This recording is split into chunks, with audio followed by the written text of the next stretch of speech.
KCR photo ఎందుకు? నైతికంగా correct కాదని తీసేశాం. ఆయనను అగౌరవపరిచే ఉద్దేశం లేదు.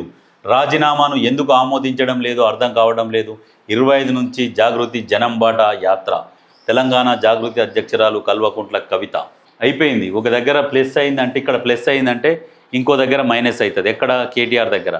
ఈమె చాలా స్పీడ్లో రెట్టించిన ఉత్సాహంతో తిరుగుతున్నది.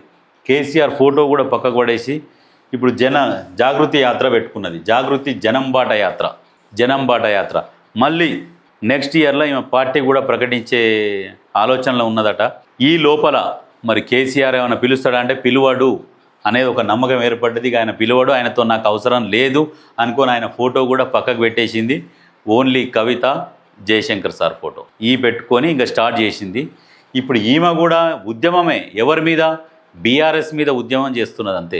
బీఆర్ఎస్లో ఉన్న కార్యకర్తలను మొత్తం ఈమె వైపు తిప్పుకొని రాజకీయాలల్లో క్రియాశీల పాత్ర పోషిస్తుంది ఖచ్చితంగా. ఎందుకంటే రాజకీయాలల్లో ఈమెకు ప్రతిపక్ష హోదా వచ్చినా ఆశ్చర్యపోవాల్సిన పని లేదు. ఎప్పుడు 2028-29లో అప్పటి వరకు ఈమె పార్టీని బలంగా తయారు చేసుకొని అప్పటికీ వీళ్ళన్నని అమెరికా పంపిస్తుంది.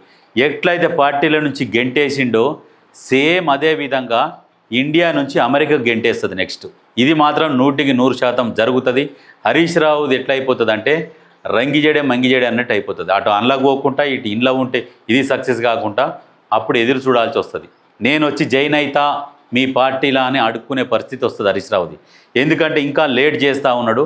ఆయన పరిస్థితి వరకు రాకముందుకే ఆయన ఏమైనా చక్కబెట్టుకుంటే ఓకే.